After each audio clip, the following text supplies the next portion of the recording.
শ্বশুর বাড়িতে এসে ছেলে বীরকে সঙ্গে নিয়ে শাশুড়ির সঙ্গে দূর-দূরান্ত লোকে ক্যামেরাবন্দী হলেন ঢালিউড কুইন শবনম বুবলী। তাই তার বিস্তারিত জানতে অবশ্যই ভিডিওটি না টেনে সঙ্গেই থাকুন।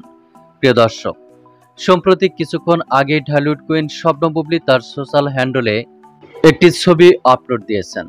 ছবিটি আপলোড দেওয়ার সঙ্গে সঙ্গে নেট মাধ্যমে বেশ সাড়া ফেলেছে। ছবিটিতে দেখা যাচ্ছে ঢালিউড কুইন শবনম বুবলী শাকিব খানের মায়ের সঙ্গে ছেলে বীরকে সঙ্গে নিয়ে দুর্দান্ত লোকে ক্যামেরাবন্দী হয়েছেন। সেখানে চিত্রনায়িকা শবনম বুবলী এবং ছেলে শেহজাদ খান বীরকে একই ড্রেসে দেখা গিয়েছে। লাল রঙের ড্রেসে বুবলী ও বীরকে সাকিবের মায়ের সঙ্গে বেশ দূর-দূরান্ত লোকেই দেখা যাচ্ছিল, যা দেখে রীতিমতো অবাক হয়েছেন সকল ভক্ত দর্শক ও শুভাকাঙ্ক্ষীরা। ঘনিষ্ঠ এক সূত্রের মাধ্যম থেকে জানা যায়, ঢালিউড কুইন শবনম বুবলী ছেলে শেহজাদ খান বীরকে সঙ্গে নিয়ে গতকাল সাকিব খানের বাড়িতে গিয়েছিলেন। সেখানে গিয়ে প্রথমে শাশুড়ির সামনে পড়েন বুবলী ও বীর।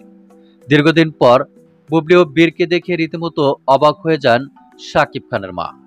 আর তাই বুবলী ও বীরের সঙ্গে একই ফ্রেমে ধরা দেন সাকিবের মা। আর এমন একটি স্থির চিত্র সোশ্যাল মিডিয়ায় প্রকাশিত হয়েছে। তো প্রিয় দর্শক, এ বিষয়ে আপনার কি মন্তব্য তা আপনার ধারণা মোতাবেক কমেন্ট করে জানিয়ে দিন নিচের কমেন্ট বক্সে।